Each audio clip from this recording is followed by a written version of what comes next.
guys. We're going to take a break this week from picking out different rhythms and going over like the 12 lead printout. And we're going to do something that will be pretty applicable to you, hopefully on the next shift if you work at a place with EMT or with medics. And if you're going to start working at a place with medics, then this will be a great video for you to go and refresh and review before you show up. What we have in front of us is a LifePak 15. So in Snohomish County, at least, it's the most common monitor used.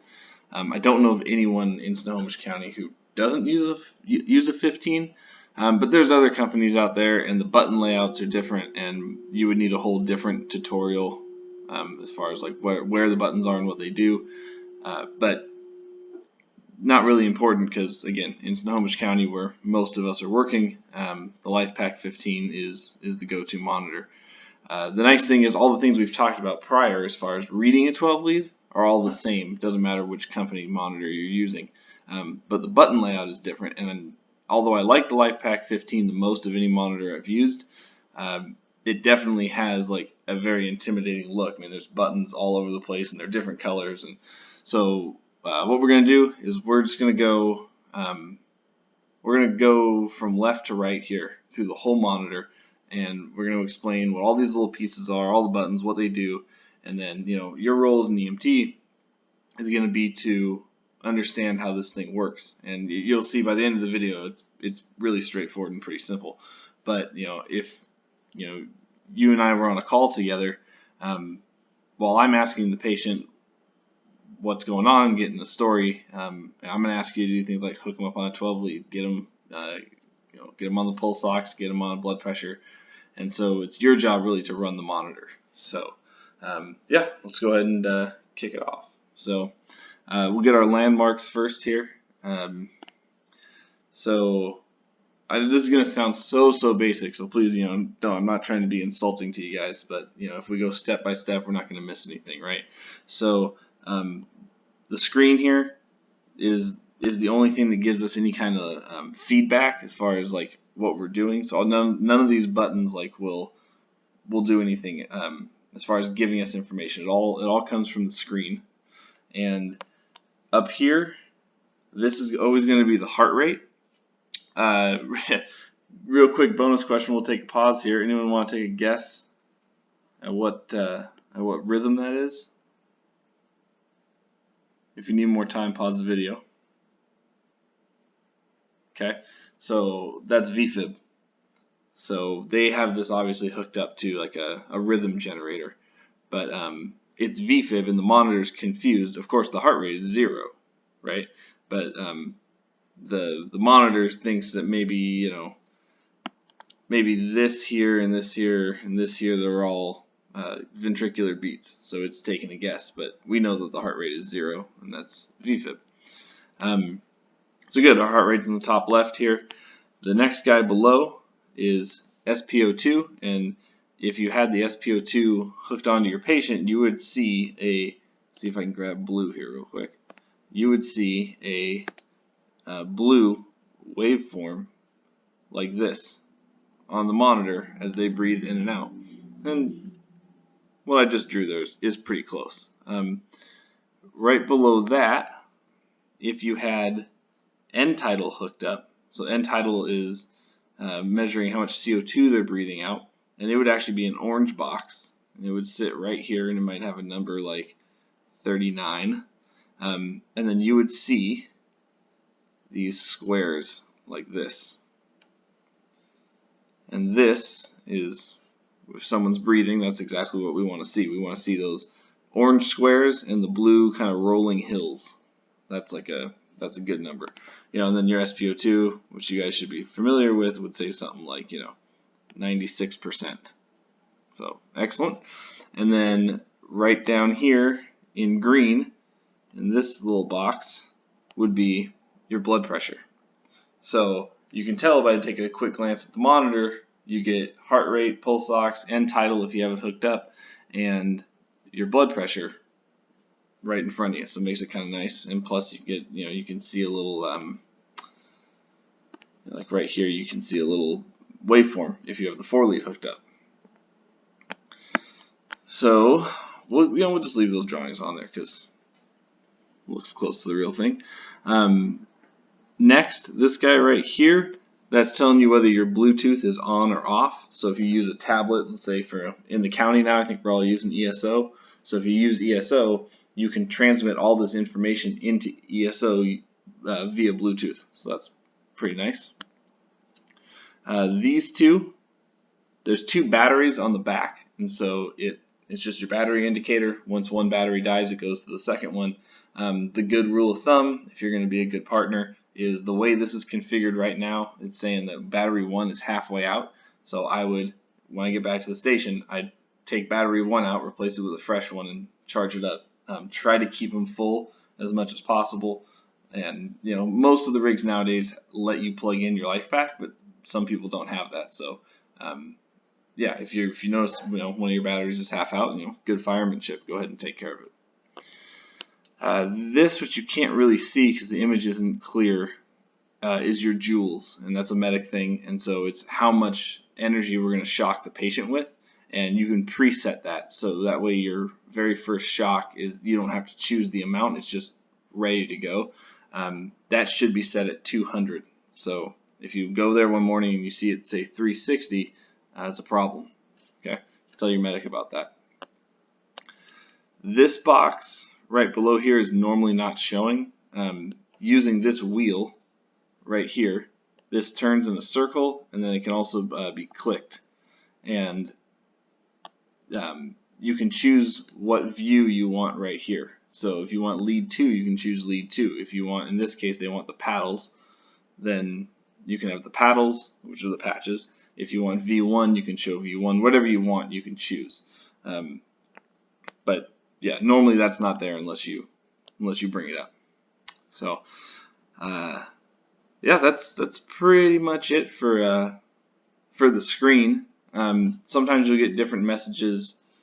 You'll get different messages down here, and for example, if the 12 lead cables aren't hooked up to the 4 lead box, it will say like there's a problem, it's not connected.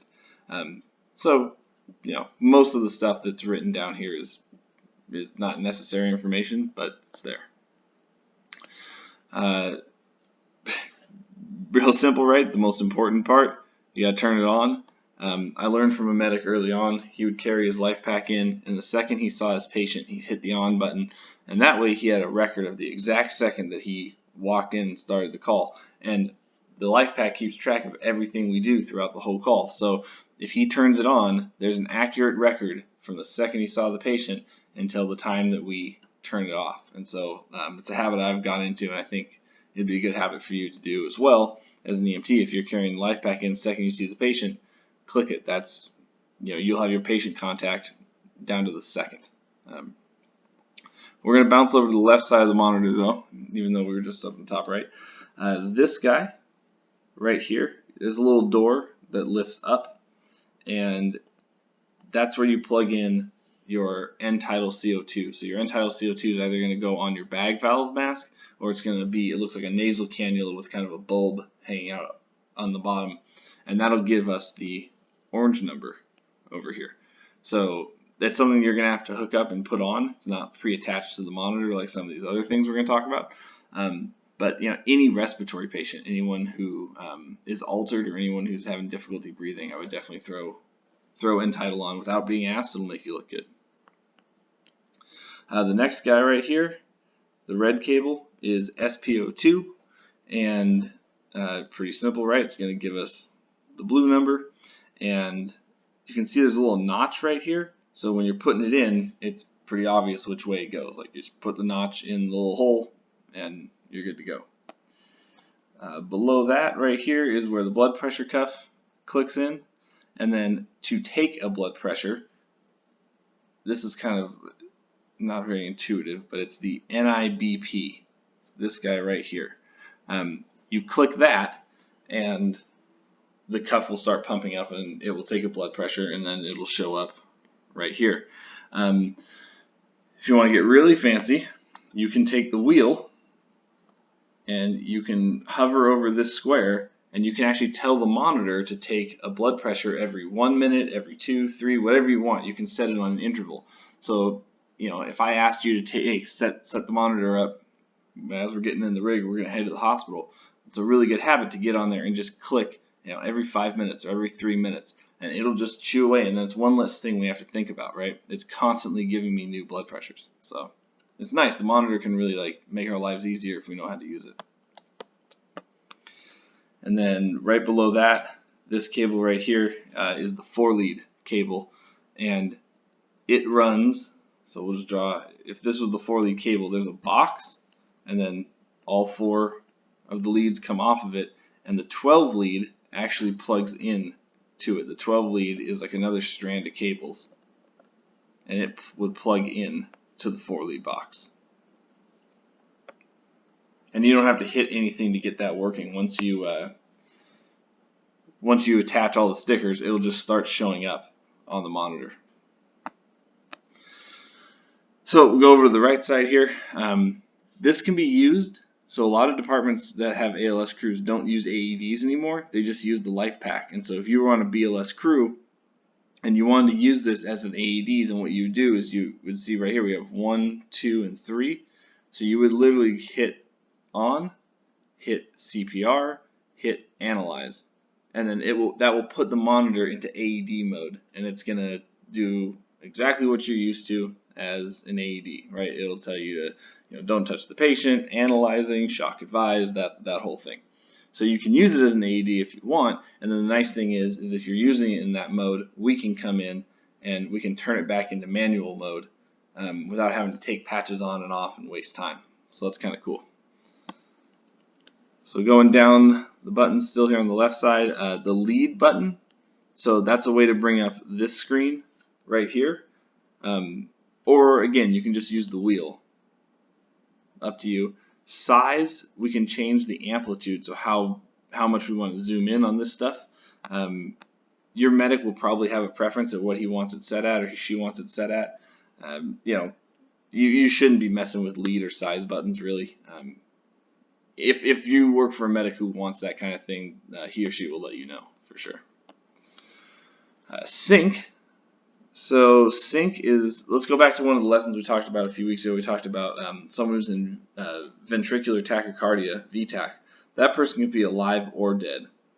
So we defibrillate dead patients, but we synchronize cardiovert live patients. So if you were in VTAC but you were dead, we would shock you, we would cardiovert you, or we would defibrillate you.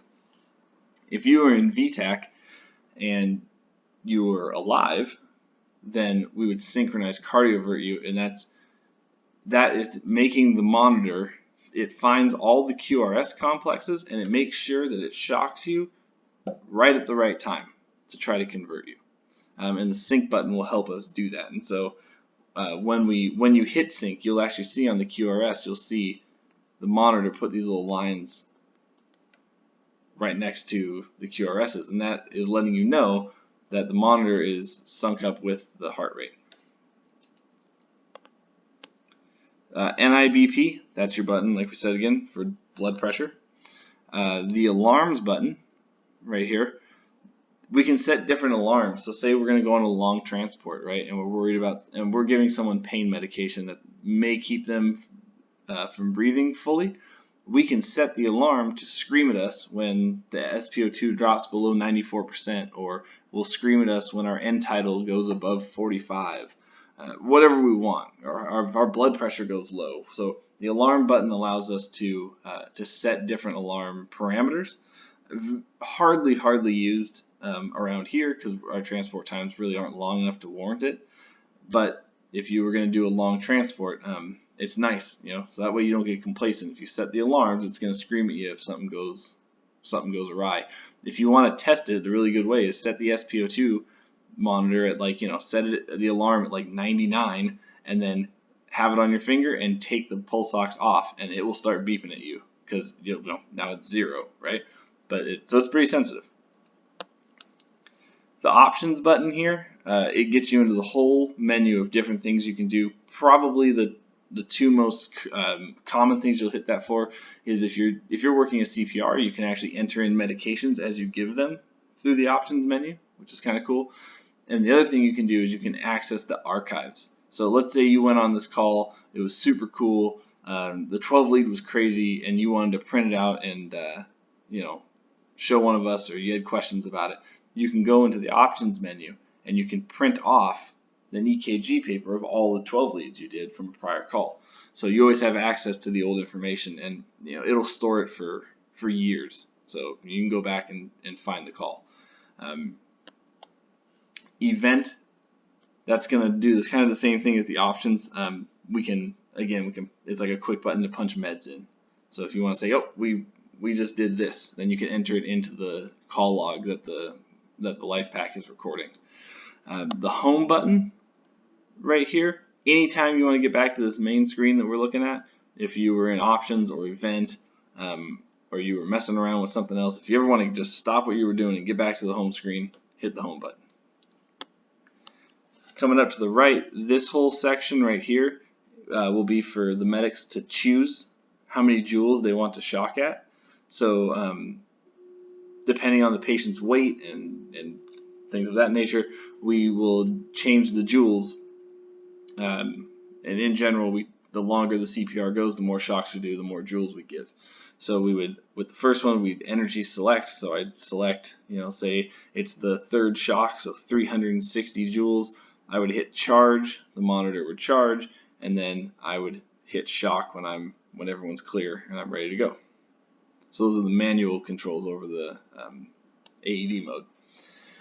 This section is for pacing someone. You can see the pacer button right there. So what is that? It's literally like a pacemaker, except it's external. So we're going to put the patches on you, and instead of defibrillating you and instead of synchronized cardioverting you, the monitor can do a third type of shock, and that is it acts as the SA node. Kind of cool, right? Like the monitor takes over as the SA node and says beat. And so the first thing I'll do is I'll hit pacer, which puts it in the pacer mode. The second thing is I'll choose the rate, so what heart rate I want. So for like a regular adult, I'm going to choose 70. And then the current is in milliamps, and it doesn't really matter if you understand milliamps. The point is I'm going to set the rate to 70. I'm going to turn the current up until I see that you have a good heartbeat, right, 70 times a minute, and then I feel your pulse, and I'm making sure that you have, I'm seeing it on the monitor, and then I'm feeling it on the patient at the same time. So we call that electrical and mechanical capture.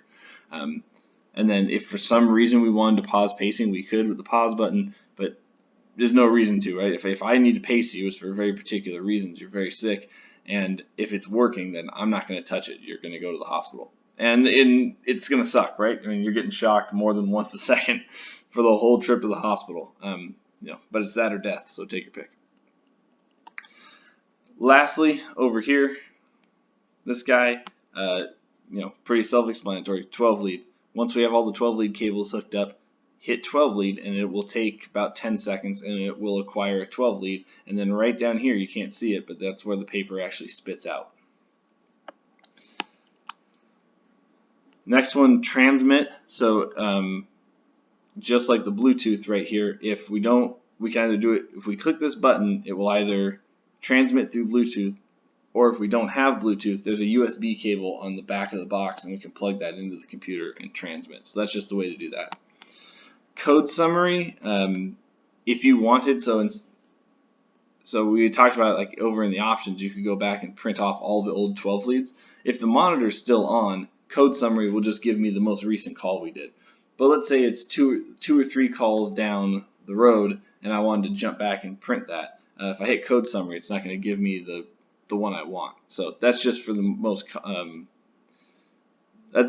recent call, and really we're not going to use that button much at all anyway, because now it's all put onto the computer. So very, very rare that you're ever going to use the code summary button, but it's there. This one you actually will use a lot, the print button. So the print one works as you click print, and the monitor will just print out whatever lead you have selected up here. So if we have lead 2, it will print lead 2 forever until you click it again. So when you're setting up when the medic asks you for a 12 lead and you set the 4 lead up first, as soon as the 4 lead's on, hit print, and as you're getting the cables out to do the 12 lead, that thing will run for about 10 seconds, click it again, hand the medic the 4 lead strip you just printed. That could be really useful. So that's what the print button's for. That's it, guys. That's the LifePak 15. Like I said, if you work in a place where they use something different, then they're going to train you on that. But this is the most common monitor out there. It's my favorite, probably because it's the one I'm most familiar with. But you know, you can learn anything.